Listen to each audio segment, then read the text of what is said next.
Psalm 48, verse 1, great is the Lord and greatly to be praised in the city of our God, in the mountain of his holiness. Hello, everyone.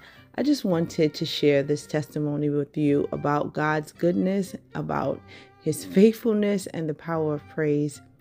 So I had an issue where my mother needed to find somewhere to live. A little bit of the backstory is she lives in New York. I'm in a different state than she is. And she was having issues because her landlord is what you would call a slumlord. He doesn't make sure that living conditions are up to par.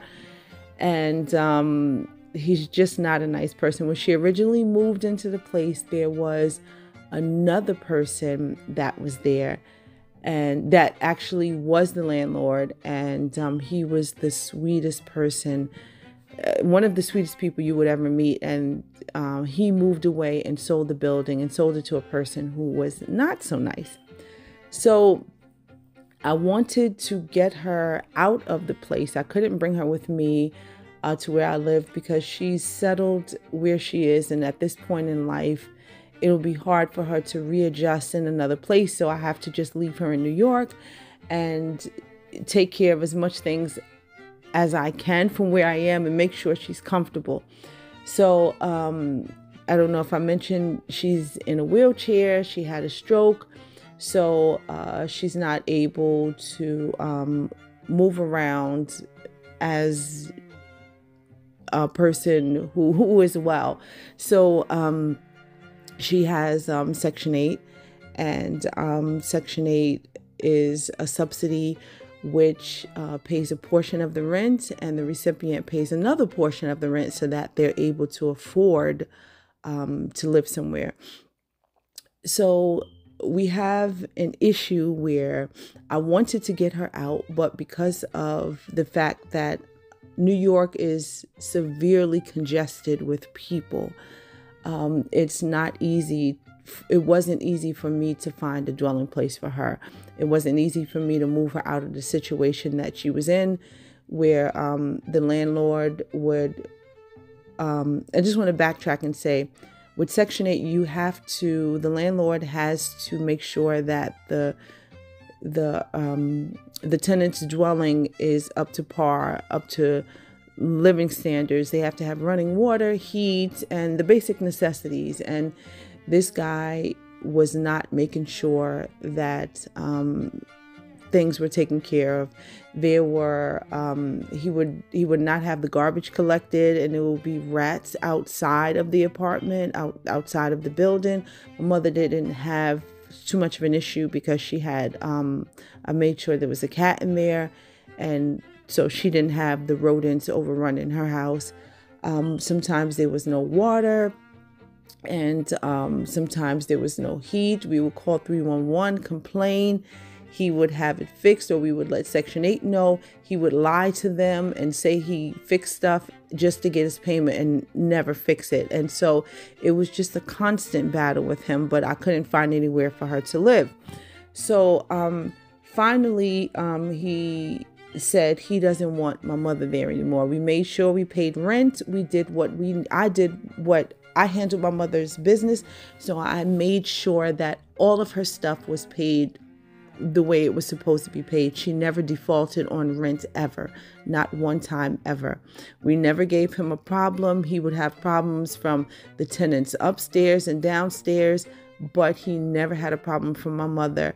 But he is who he was, and I can't blame someone for their heart. It just is what it is. So I said, okay, he wanted her out because he wanted a certain amount of money for that apartment, and Section 8 wouldn't give it to him because the area, I was told, is an area where there's a lot of slumlords, and certain areas are not going to get the rent, a certain amount of rent. It caps at there's a cap for each area because of probably because of the landlords that are in the area. So they kind of group them all together, and they assume that one slumlord, two slumlords, then most of the area over there are going to be slumlords, and they're not going to give high rent for that particular area. So if the going rate for a 3-bedroom apartment, let's say, is $3,600 in the city of New York, that would be the cap, but that would be the fair market value. However, in certain neighborhoods, they will only give up to $3,000 because of the fact that the neighborhood is not a good neighborhood, and a lot of the people that are living in that neighborhood are they're not really productive members of society. I think that's the best way I can say it. So they're more apt to live in an apartment that is not up to standards, up to code, because they just want somewhere to be. So that was the issue with that particular neighborhood. And at the time, it was okay for my mother because of the fact that she had a wheelchair and it was accessible, being that she was on the main floor. So he sends me a text. It's like, I don't want your mother there anymore. So I had to start scrambling and looking, because he's like, when is she, he wants to take us to court. And I don't want my mother to go through that. But anyway, comes down to, I want to say it was last year, April, is when he was taking us to court for a holdover, meaning that we were in there past our lease. So now it was a month-to-month thing where we were just paying. He wanted her out. And I told him, I said, it's very hard to find something right now in New York. And he knew it. And he was one of the landlords that were trying to evict people once the courts open up again after the pandemic. So I said, okay, I wanted my mother out of there anyway. I didn't argue with him. I tried to be nice. And although he was not nice, I tried to be nice and keep him updated every step of the way. Let him know I'm looking, let him know, what was being said, just giving him an update, because I understand it's his house. I don't like what he's doing to my mother, but it's his house. So I can't get upset with him because he wants to charge more rent for his house. So he tells me in April, I think March, he says to me, oh, I have a smaller unit. Would you be interested in that? Because he was okay with taking my mother's rent, the rent that they were giving him for the apartment, for a smaller rent unit. So he said, so I said, yes, please. I said, can you give me the address of the place and let me check it out? He never got back to me. Next thing I know, next couple of weeks, we get a court, an eviction notice. No, actually court papers, because he already served the eviction notice, and court papers saying that he filed this in court or whatever. Now, mind you, this is after he told me that he had a smaller unit and he would work with us. And I said, yes, please. I don't, mind moving her into a smaller unit. He didn't want that. And I don't know why he did what he did. But anyway, he took her to court. I tried to appear on her behalf, but because I don't live in the house, they told me I couldn't. I was panicking. Oh, okay, I forgot to tell you. Okay, so before that, when I knew that she was going to court, I kind of panicked. And I just didn't want my mother to have to go through that. I didn't know what can happen. I didn't know if the marshals were going to come and put a padlock on her door and, try to forcefully evict her. And I didn't know what was going to happen. I had never been through this process. So I said, God, what am I going to do? So I looked all over the internet for an attorney, and I just kept, I have a legal... I pay for a legal plan through my job. So I said, okay, I'm going to use them. So but because my mother is not on my, they don't cover your parent for my, my legal plan. So I said, okay, let me at least get advice. So there was one guy who was going to, he was going to draft a letter to respond to the notice that we got. And I said, great. He said, he tried to help me. He said, okay, but your mom is not covered according to what I see. He said, but I'll try to help you if you send, this is what, is usually charged, but I won't charge you that. I'll write a letter just to respond because you don't want to leave this you don't want to stay quiet. You want to definitely respond. You don't want to be unresponsive. So I said, okay. He was going to charge me $200 just to respond with the letter. So I said, okay, fine. I sent him the $200. Then I left the country, so I wasn't here to monitor what was going on. I sent him an email when I came back. He claimed he never got the payment. So I said, okay. And the bad thing is I sent it Venmo. And I usually don't do it via like that. I usually do everything via Zelle or maybe PayPal, but I use Venmo because that's what he had. I finally got my money back from Venmo. I spoke with him. I emailed with him again. And mind you, I had spoken with this person, so it's not like they were a scam or anything.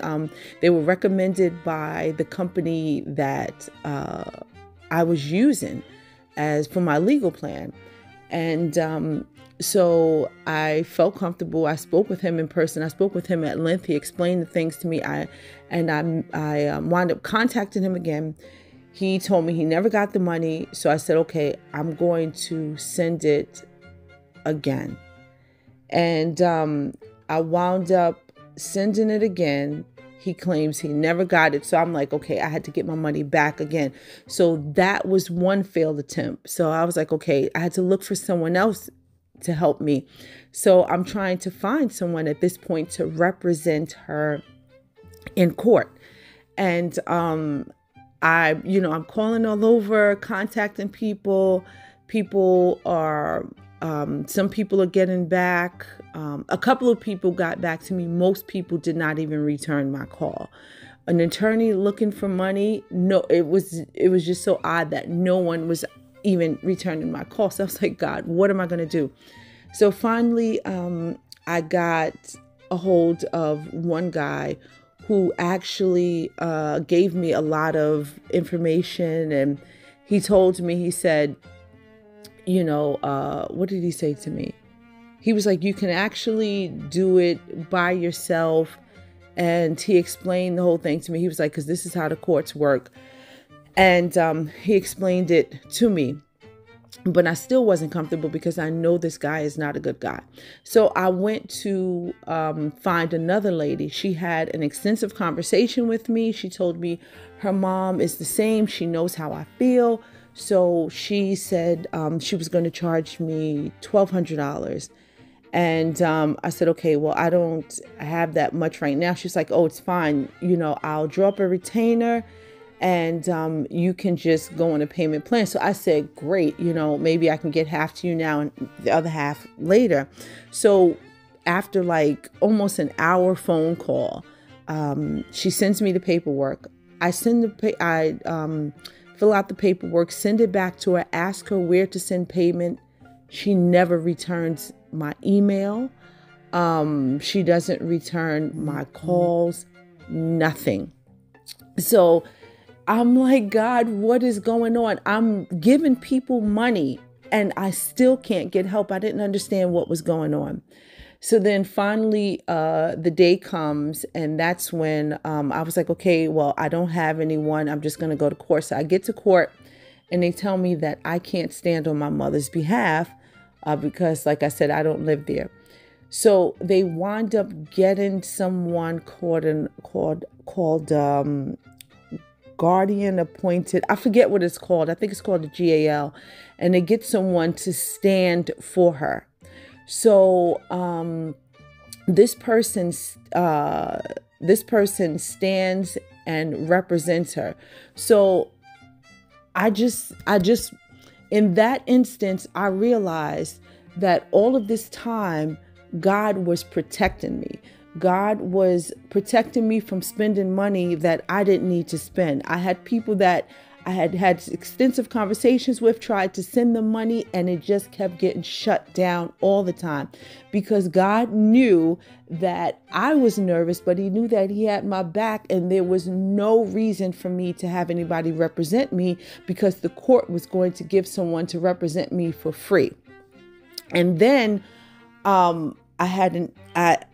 okay, we're still going on as the court case is pending. I have an issue where we are trying to still find her somewhere to live. So I am racing, I'm now willing to accept places that I wouldn't accept before, because I just don't want her to be out on the street. I don't want to have to go through this court process and all of this.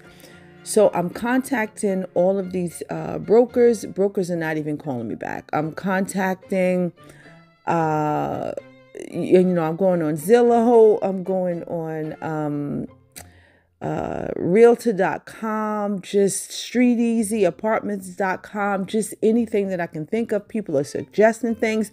I'm calling, and I'm having conversations with people, but people were saying, okay, this is not on the ground floor. This is not, it was just a lot of no's everywhere. And if it was a place that was, seemed to be accessible for her, the person never called me back. So I was like, oh my goodness, God, like, what am I going to do? So then I got desperate, and I said, okay, I'll get a ramp for her, because she has the wheelchair, and the issue was the accessibility of the dwelling place. So I said, okay, I'll get a ramp for her, and so that I can backtrack and now call these people back who had homes with maybe 2 or 3 steps. I can get a ramp where someone can wheel her in and out. I call those people back. Still nothing. Still, now the people that I was able to speak to, they were not returning my calls. Finally, I get in touch with a guy who is, he seems like a nice guy. He explains this apartment to me. So I was like, okay. And we spent a while talking on the phone. He seems like a nice person. And we decided, I took a day off of work. I said, okay, I'll go into New York, and I'll see what this person has to offer. So I wound up going to see the apartment, and it wasn't my first choice, but I was desperate at that point. And I said, okay, I told the guy. Now, this guy was a broker, so he wanted to make sure that I knew that he wanted 20%. I believe it was 20% of whatever the rent was. I think the going rate is 15%, but he wanted 20% as a broker's fee for whatever the yearly rent was. I believe it was. It's usually 15%, I think, but he wanted 20. So I was like, okay. So I'm thinking, wow, like how, and because I tried myself to do everything for my mother. So I was like, wow, I have to come up with 20% to give this guy, plus first and last month's rent to get her into this place. So I was like, okay, Jesus, how am I going to do this? Now, mind you, he said, make sure you tell your mother this and this and this and that. So I was like, okay, I can deal with this place. And I had the ramp in mind. So I said, I'll just get a ramp. And I went home. I contacted the guy. The guy never responded to me. He did not respond to me again. I have somebody who's unresponsive. Now, before that, my mom had put in an application. Well, I put in an application for her for this housing complex that she really wanted to be in. And we had gone through 2 months trying to get all of it because they wanted so much paperwork. They wanted so many of her documents that she didn't have. So I had to, chase these things down, get them resent, and get a lot of stuff replaced, right down to her marriage certificate they wanted. So I had to chase all of that down. Finally, I get it. I give it to them. And then they tell me, oh, you're going to be on a waiting list after all of this. So I'm like, oh my goodness. I was like, Jesus, what is going on? And that was what I had first gone for, this place. And they said, it's going to be, she said, and I was thinking, why didn't you tell me it was going to be a waiting list anyway? And, at the beginning of the process. So I said, okay, there was nothing I can do. And that's why I started looking for the other apartments, because the initial place that I tried said they had a long waiting list. So fast forward back to this guy who, when I went to see the apartment, he just never called me again. So I was like, Jesus, what is going on? We have this case in court. My mother needs to get out. I'm trying, but we can't get anywhere. Like, what's going to happen? The home where I live has steps. She can't function in here. What is going to happen? So one day, I got up in the morning and I just started talking to God early in the morning. I think it was maybe about 6 a.m. I don't remember. Before I did anything, I was talking to him. And, I was saying to him, I said, God, you usually answer my mother's prayers. I don't know what's going on. And I started talking to him. Later on that day, I got a call from the place that we initially wanted from the beginning. We originally wanted. And they asked me if I could come on, this was a Saturday. They asked me if I could come on Monday to see the apartment. So I'm like, yes. And I told my mother, she was so happy. And so finally, I'm like, yeah, God is the man. So I go and I finally get a chance to see the apartment. And I said, okay, we'll take it. So they were supposed to push all the paperwork through and do everything. And that was another reason for us to praise God, because I looked at all these closed doors and people denying me and people not calling me back. I looked at it as like, God, what is going on? Why is there so much chaos? Is the devil fighting against me? What is going on? But it was God behind the scenes just taking care of me, because he knew that the apartment that was the desire of my mother's heart. The Bible says that if we delight ourselves in him, he will give us the desires of our heart. And my mother, she delights herself in the Lord. So he gave her the desire of her heart. He knew that that apartment was going to come through. We just had to wait a little while. And so he allowed every door to be shut in my face with regard to an apartment. And this particular apartment complex, I was renting from the rental office, the management office. So we did not have to pay a broker's fee. So God shut down that man. He didn't allow him to call me back for whatever reason. Still to this day, I don't know. For whatever reason, he did not call me back. And that left us to save money on giving first and last month's rent and that broker's fee. And then my mother got the apartment, which was the desire of her heart. But it does not end there. So I go see the apartment, and I believe I saw the apartment in October of 2023.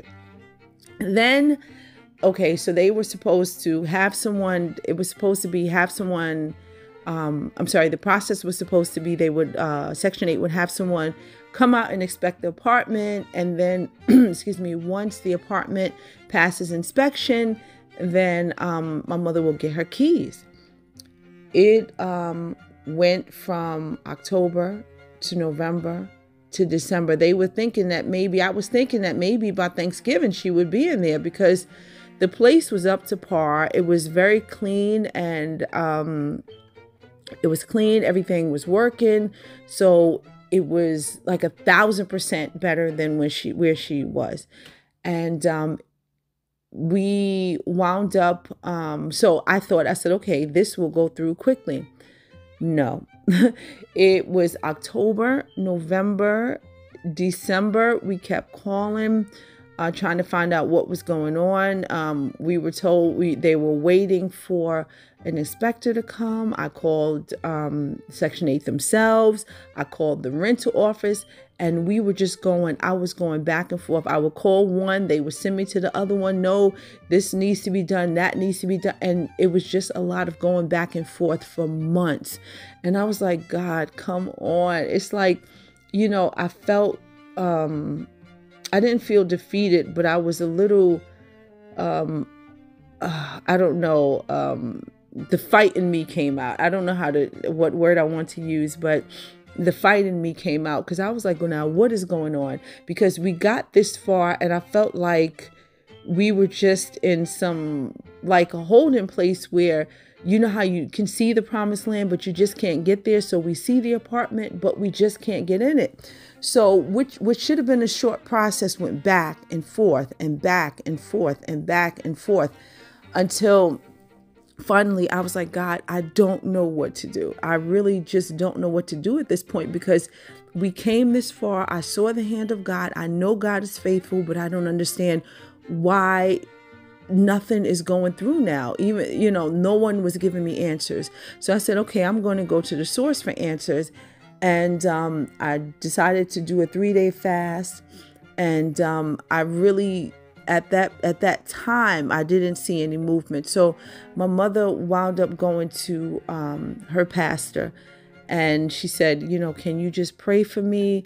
I have some things going on and I'm not seeing things. I need God to do some things. I'm not seeing movement. Can you just pray for me? So the pastor says to her, just thank God. He said, he was like, it was the pastor and the bishop. They said, just thank God, just make it a point to every day thank God. Get up in the morning and just thank him. Don't complain. Don't worry. Don't ask for anything. Just thank him. Just thank him. And they said, you're going to come back here with the testimony that God did it. You'll see how fast he did it for you. So when she told me about it, I said, okay, Ma, we'll do it together. I said, for the next 7 days, because I knew that I had to go in increments with her, or, she would get discouraged, because she does get discouraged. So I said, okay, for the next 7 days, Ma, we're going to get up and we're going to thank God before we do or say anything in the morning. So she said, okay. So we did that. Day 1, day 2, I called her. I said, Ma, did you get up? Did you thank God today? And, we were doing it together.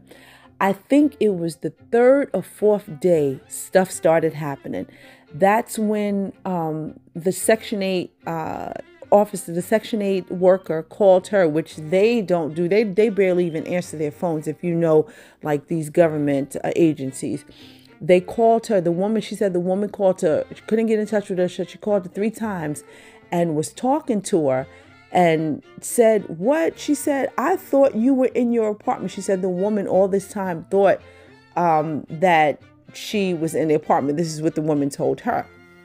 So my mother said, no, I'm still at the old place. So she said, okay, I'm going to try to, make sure your stuff is done by the end of the week. So we said, okay, we just keep praising God. So the next day we get up, we praise God. And then my mother told me that the inspector called her, and the inspector was making sure and letting her know that he's going to the apartment to inspect the apartment. So I said, okay, Ma, we're going to keep on praising God. We're not going to stop. Next day, the new landlord, the management office called me and told me that they got the contracts that they had been waiting for about 2 to 3 months. They finally got it from Section 8, but Section 8 made a mistake, so they had to send it back. So I said, okay, we're just going to keep praising God. We praise God.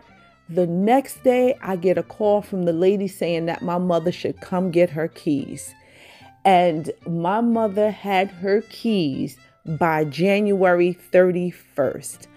Oh my goodness. And I believe that was within 7 days of us getting up and praising God every day.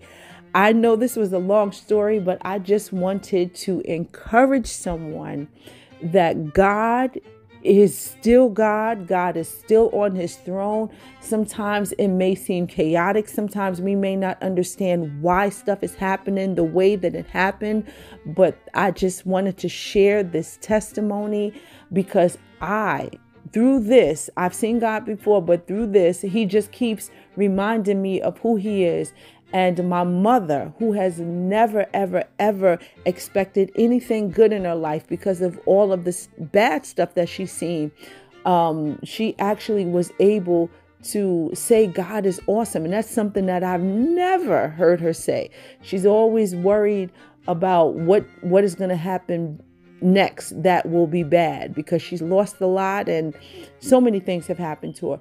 But she has seen who God is. She got up in the morning, we praised him for 7 days, and it was a snowball effect.